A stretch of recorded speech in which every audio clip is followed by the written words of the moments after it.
E aí, pessoal, beleza? Bem-vindo aí a mais uma aula do nosso curso PC Tecnologia. E essa é a segunda aula do módulo 2, no qual a gente vai falar sobre a situação do hardware no Brasil e no mundo, de como foram as tendências, como a gente chegou até onde a gente está hoje, o que existe aí disponível no mercado. Eu acho essa aula importante porque muitas vezes a gente está entrando ainda no mundo da computação, né? Quem está acompanhando esse curso às vezes não tem muita familiaridade e é bom eu falar um pouco sobre as marcas, sobre as evoluções, sobre o que vem acontecendo para a gente conseguir se situar um pouco. Então, sem mais demora, vamos aí para a aula. Essa aula tem bastante coisa para falar, então eu estou seguindo algumas notas aqui no computador. E primeiro, o que eu acho que a gente tem que mencionar é sobre os processadores. Vamos começar então falando sobre a evolução aí dos processadores. A gente viu que por muito tempo a Intel, a fabricante Intel, dominou a cena aí da fabricação de processadores. Os processadores da Intel eram os melhores, então a maioria das pessoas optava por esses processadores nos seus sistemas, os notebooks todos eram Intel, e aí a gente viu uma mudança recente disso com a introdução dos AMD Ryzen. Então a empresa AMD entrou forte com essa linha Ryzen e agora eles estão batendo frente a frente com a Intel. Inclusive com um custo-benefício melhor. Muitas vezes vale mais a pena até os processadores Ryzen do que os Intel. Em alguns casos igual, então hoje a disputa está muito forte entre essas duas marcas. Tanto a Intel quanto a AMD são boas escolhas e não existe estar errado quando você vai com um ou com o outro. O que a gente viu também é que os processadores ficaram tão bons ao longo do tempo que não é necessário mais gastar para ter o melhor processador, aquele processador topo de linha chamado também de high-end. Os processadores mais baratos, como aqueles Celeron da Intel e os processadores Athlon da AMD, já são processadores que dão uma usabilidade muito boa para um computador para quem não vai jogar ou joguinhos bem leves ali. Já é uma opção muito boa para PCs de escritório, pessoas que vão usar para estudar e esse tipo de coisa. A gente não precisa às vezes ir muito além disso. Os processadores da linha Ryzen, o Ryzen 3 e também da Intel i3 são processadores de entrada que agora já tem 4 núcleos. A gente viu uma tendência no aumento de núcleos do processador e com processadores de 4 núcleos já é possível fazer várias tarefas ao mesmo tempo. Para jogos, 4 núcleos já está ótimo. Inclusive se for de uma geração um pouco antiga, não precisa ser da última geração. Dá para economizar aí um pouco com processadores. Claro que quem quer uma experiência melhor ainda, quer jogar assim, jogos bem pesados e não quer se limitar tanto, pode optar ainda por um Ryzen 5 ou um Intel i5, que são processadores melhor ainda, claro. Agora já os processadores da linha 7 e 9 são muito alto desempenho, às vezes com muitos núcleos fictícios, até demais para um usuário comum, e são mais para pessoas que usam workstation, né, trabalham com edição de vídeos pesados, trabalhos, né, profissionalmente mesmo. Aí vale mais a pena esses processadores. E aqui no Brasil, inclusive, a gente viu um movimento muito forte na compra dos processadores Xeon, né? Escreve até Xion, mas fala Xeon, são da Intel, que eram processadores que antes eram usados em servidores e que os servidores foram desativados, e aí na China eles pegam esses processadores usados e vendem, por exemplo, lá no AliExpress, e muita gente no Brasil optou por comprar esses processadores, que eles têm um bom desempenho, eles têm muitos núcleos, mas eles também têm algumas desvantagens. O fato de serem vendidos na China significa que tem que pagar frete, tem a chance de ser taxado e também demora mais para chegar aqui no Brasil. Também complica questões como a garantia, que é um pouco mais chato, mas também é possível, claro. E de certa forma, também é uma plataforma ultrapassada, não é um lançamento recente, então alguns recursos de processadores novos podem estar faltando nesses processadores antigos, mas são ótimas opções custo-benefício também. Outra coisa que a gente viu no mundo dos processadores também acontecer foi o surgimento mais de processadores com gráficos integrados. Antes eles eram muito fracos e agora o desempenho deles já é muito bom. Então esses novos processadores trazem um desempenho bem legal e já são uma ótima opção para quem quer montar aí um computador e não ter que comprar uma placa de vídeo dedicada, que já nos leva para o próximo ponto. Devido aí à situação que a gente teve da pandemia, com a falta de chips, né? A gente teve muito problema com a falta de chips de silício para várias indústrias e inclusive foi muito afetada a parte aí dos computadores, os processadores, placa de vídeo especialmente também por conta da mineração de criptomoedas, que é uma coisa que surgiu recente e faz com que muitas pessoas comprem placas de vídeo para usar num processo de gerar essas moedas digitais. Elas são usadas para poder minerar as moedas. E aí acaba que falta placa de vídeo para o consumidor, a lei de oferta e procura, subiram muitos preços da placa de vídeo, mais que dobrando o preço original. Então, comprar uma placa de vídeo dedicada hoje se tornou uma opção, sim, até bem difícil. Às vezes, uma só já é mais caro do que um computador inteiro era para custar. Muita gente, então, aposta em montar um computador com gráficos integrados, que no futuro até pode ser adicionado uma placa de vídeo igual essa daqui dedicada. Esses novos processadores Ryzen integrados, eles também elevaram a barra das memórias RAM. Se antes a gente tinha memória RAM, né, para o computador, nem preocupava muito com a frequência, com a velocidade da RAM, com esses novos processadores isso se tornou importante e a gente começou a ver cada vez mais o surgimento de kits aí de memória RAM que chegassem a 2.666 MHz, 3.200 e até mais. Hoje em dia, 3.200 MHz de memória RAM já é muito bom e os ganhos costumam ser menores quando vai aumentando, muito além disso, mas a gente percebeu que o mercado mudou um pouco para memórias RAMs mais rápidas. Além disso também, o que antes era comum no mercado de memória RAM, que era ter 8 GB de RAM para um PC, hoje em dia já acaba sendo pouco para muitas pessoas. Para o uso normal, 8 GB ainda é bom, mas para quem vai jogar com o computador ou realizar tarefas mais pesadas, já é mais comum optar por 16 GB de RAM. Isso também se correlaciona com o fato, que eu tenho até no gráfico aqui, que o preço das memórias RAMs, ele caiu muito ao longo dos anos. A cada ano ele cai em média 33% o preço por gigabyte. Hoje em dia, nos Estados Unidos, é cerca de $4 por gigabyte de memória RAM. O preço está bem baixo, então torna possível a gente comprar mais memória RAM para o nosso sistema do computador. Do campo de memória RAM também, hoje em dia, a mais comum é a geração DDR4. Houveram outras antes, né? Inclusive ainda tem gente que usa a DDR3 e a gente já está presenciando o surgimento do DDR5, tendo processadores da Intel que já suportam tanto o DDR4 quanto o 5. E no futuro é provável que o DDR5 seja o único aí mais adotado. Se no campo dos processadores, placas de vídeo e memória RAM as mudanças foram meio que graduais e nada muito inovador surgiu, no campo de armazenamento a história é um pouco diferente. Os SSDs revolucionaram a forma que a gente usa aí os computadores. SSDs são substitutos ou complementares aí ao disco rígido, ao HD de um computador, que deixa ele muito mais fluido, muito mais rápido para abrir aplicações, carregar o Windows e se tornaram indispensáveis para qualquer novo computador. Hoje em dia eu nem cogito montar um computador ou um notebook sem ter um SSD nele.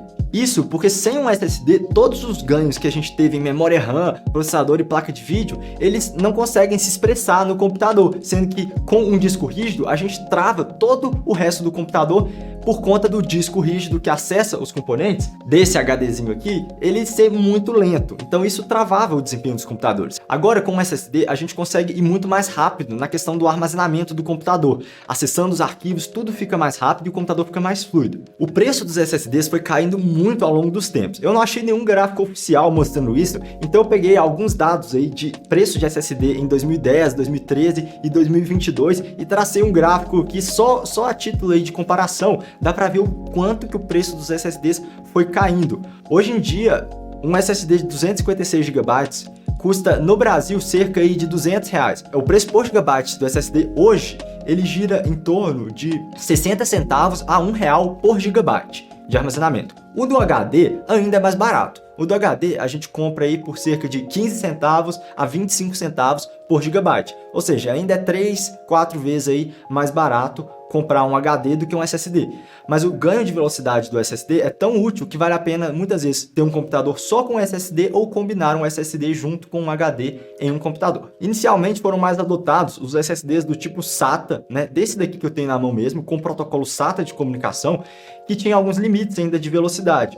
Com a introdução de SSDs NVMe, foi possível atingir velocidades muito mais altas, com o protocolo PCIe, que é o PCI Express. Acaba que essas mudanças de geração de SSD não são tão expressivas assim, eles ficam muito mais rápidos, mas acaba que o uso no computador não melhora tanto. Agora, mudar de um HD para um SSD foi uma grande revolução aí na computação e que se tornou possível para computadores domésticos justamente por essa queda de preço que a gente viu aí ao longo dos anos. Voltando para as GPUs, né, as placas de vídeo, eu queria também mencionar que ainda faz sentido em alguns casos comprar uma placa de vídeo dedicada, uma placa de vídeo assim.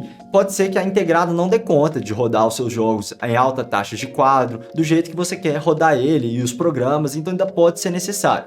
Muita gente, para comprar uma placa de vídeo dedicada num preço bom assim, acabou optando por placas de vídeo por exemplo, a GTX 960, que é uma placa de vídeo que hoje você compra usada, até no AliExpress, no Brasil, por um preço mais em conta. Tem também a GTX 970 e essas placas de vídeo que você consegue usada por um preço bom. Algumas placas de vídeo, por exemplo, a GT 1030, que são placas de vídeo nova, mas são baratas relativamente, uns R$700, acabam não sendo uma boa escolha porque placas de vídeo integrada conseguiriam chegar num desempenho similar, então não vale a pena.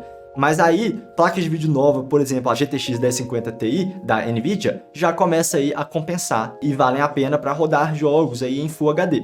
No mercado de placas de vídeo, a AMD e a Nvidia continuam dominando o mercado. A Intel fala que vai entrar, fala que vai chegar com um produto, todo ano a gente fica aí nessa expectativa, mas até agora nada, talvez em agora, 2022, ela entre com isso. Bom, enquanto a Intel não lança as placas de vídeo deles, a gente fica com as placas de vídeo dos outros fabricantes. A Nvidia lançou em 2021 as RTX da série 30, placas muito fortes que maturaram a tecnologia de Ray Tracing, que foi primeiro estreada nas RTX 20, da série 20. Muita gente fala que as placas da série 20 não são tão bom custo-benefício, porque elas ainda estavam introduzindo a tecnologia, que realmente foi maturada nas placas de vídeo da série 30. Eu até concordo com esse ponto de vista, e eu acho que as placas de vídeo da série 30 são um ótimo custo-benefício, porque o desempenho delas é excelente. Mas são placas de vídeo muito caras. Muitas vezes temos que optar pelos modelos das séries anteriores. As 1650, 1660, que são placas de vídeo, sim, que são muito boas e rodam todos os jogos aí em pelo menos 1080, né, que é o Full HD, e com uma boa taxa de quadros. E até as placas de vídeo da série, por exemplo, a 1050 Ti, que ainda está sendo vendida, e é uma ótima placa de vídeo. A AMD lançou também a icônica RX 570, que foi uma placa aí que vendeu bastante, muito boa, e que vale muito em questão de custo-benefício, mas hoje em dia já está difícil de encontrar ela, é mais no mercado de usado e o preço está bem caro. No mundo das fontes de computador, eu acho que não tem tanta mudança assim. O que a gente costuma ver mais de tendência é que cada vez os computadores estão precisando de menos potência. Então, se antes era comum montar sistemas com 850, 750 watts, hoje em dia 500 watts já atende aí 99% das pessoas. Isso até foi mostrado num vídeo aí do Gamer Nexus, um canal no YouTube que falou sobre teste de fontes com placas de vídeo high-end, de alto desempenho atuais, e mesmo assim elas usavam pouco, né, potência, chegando às vezes em 400, 450 watts, com o computador todo, né? Então, comprar uma fonte muito grande hoje em dia se tornou um pouco desnecessário. Também os PCs que não usam placa de vídeo dedicada, usam somente processadores integrados, muitas vezes nem precisam de uma fonte com tanto potência assim, às vezes fontes de 200, 250 watts já vão atender bem. Agora no mundo dos gabinetes, né, os cases do computador, no mundo dos gabinetes o que a gente vê é que cada vez há uma tendência maior de querer mostrar dentro do computador. As peças estão cada vez mais bonitas e a gente quer mostrar mesmo o que tem dentro. Então é comum o gabinete ter uma parede de vidro, uma parede de acrílico para a gente conseguir enxergar dentro dele. E também o uso de LEDs RGB. Isso se tornou até um pouco a marca de computadores gamers, eles sempre têm isso, que não significa que vai dar um bom desempenho, mas eu sei que muita gente gosta. Então isso acabou virando uma tendência e mostrando aí que o mercado ele sempre pede coisas mais coloridas, os gabinetes com mais LEDs, mais cores, não é o gosto de todo mundo e você pode optar quando for montar o seu computador se você segue por esse caminho ou não. De placa-mãe, a gente também não tem tanta novidade assim para falar, pelo menos do meu ponto de vista. Se você também souber de alguma coisa, deixa aí nos comentários.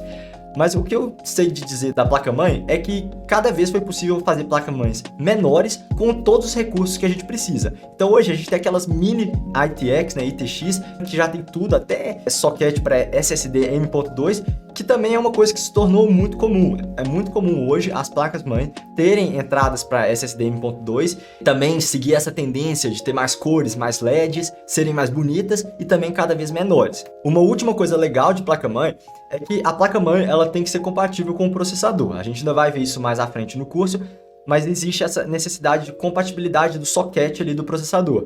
O que a AMD fez com os Ryzen foi, em várias gerações de processadores, utilizar a mesma placa-mãe. Então isso foi legal porque permitiu com que várias pessoas pudessem trocar de processador sem ficar sempre trocando de placa-mãe, o que era muito comum com os processadores da Intel. Então, essa foi uma tendência legal que a gente viu por parte dos processadores da AMD e que a Intel também segue às vezes um pouco, 2 gerações de processador com a mesma placa-mãe, mas não faz isso tão bem igual a AMD. Uma coisa legal também sobre montagem de computador que a gente viu mudando ao longo dos anos é que antes se falava muito de eletricidade estática, sobre queimar componente por conta de descargas elétricas neles. E isso foi mudando, foram sendo criadas proteções dos componentes e hoje em dia é quase que impossível queimar um componente com eletricidade estática. Eu já vi inclusive testes na internet de pessoas tentando queimar os componentes com eletricidade, tentando dar o choque estático nelas e não conseguindo. Então isso foi se tornando mais difícil. Claro que ainda é possível acontecer, pode ter acontecido com você, mas assim, comigo nunca aconteceu e eu nem tomo tanto cuidado assim com isso. Então foi uma coisa que foi reduzindo esse risco ao longo do tempo. Agora falando um pouco geral sobre todo o hardware, por muito tempo a gente viu a justificativa de computadores mais rápidos melhorar a cada ano para poder ter jogos e experiências mais realísticas. Se antes a gente jogava um jogo de corrida e era aquele carrinho numa cena 2D ali, tudo com gráficos nada realísticos, hoje em dia um jogo às vezes é mais bonito que a própria realidade. Então os gráficos já ficaram muito bons e os computadores já conseguem atender esses gráficos. A indústria, então, meio que para continuar vendendo e gerando componentes melhores, fazendo as pessoas trocarem de computador, meio que tenta sempre, claro, aumentar isso. Então criar cada vez jogos mais realísticos que, por já estarem meio que num limite disso, começaram a embutir a ideia, né, de que a gente precisa de computadores que fossem acima de 1080p, acima de Full HD, então rodar jogos em 4K, uma resolução maior. Também falando que a gente precisa de jogar com mais FPS. Ao invés de jogar com 30, 60 FPS, que a gente precisa jogar com 144, com 240, né, taxa de atualização e FPS nos jogos. E para isso a gente precisa de placas de vídeo muito potentes para conseguir jogar jogos em 4K a 240 FPS. E isso se tornou a nova desculpa para ter hardwares cada vez mais potentes. Inclusive também com a realidade virtual e essa questão toda de metaverso, a gente cada vez precisa de PCs mais potentes para conseguir aderir a isso tudo. Mas, voltando aqui para nossa realidade, para o brasileiro, que muitas vezes o orçamento que tem para montar um computador inteiro é menor do que o preço de uma placa de vídeo, que hoje em dia é 2, 3 mil reais, não dá para falar em que precisamos aderir a todas essas tendências, porque a diversão, às vezes, com o computador e até trabalhar com o computador não está relacionado a ter o melhor hardware, os melhores componentes. E se você comprar um processador, às vezes mais barato, mas que já vai fazer tudo que você precisa, for bem consciente nas suas escolhas de memória RAM, de usar um SSD, saber gerenciar o espaço, comprar componentes usados, componentes de geração anterior que ainda rodam muitas coisas bem, você consegue ter uma boa experiência e às vezes jogar o seu jogo ali com a mesma diversão que você jogaria com um computador 10 vezes mais caro. Então eu queria finalizar com esse ponto. Também queria ouvir o seu ponto de vista sobre o hardware, porque isso foi o meu ponto de vista. Cada um tem um ponto de vista, o que viu acontecendo. Eu tentei juntar nesse vídeo um compilado só para você ter uma noção. Então nessa aula, espero que você esteja um pouco mais situado sobre o meu ponto de vista também do que aconteceu do hardware ao longo do tempo. Mas eu acho que o seu deve ser diferente e se você quiser escrever aqui também, ia ser super interessante. Então um grande abraço e a gente se vê aí na próxima aula. Até mais!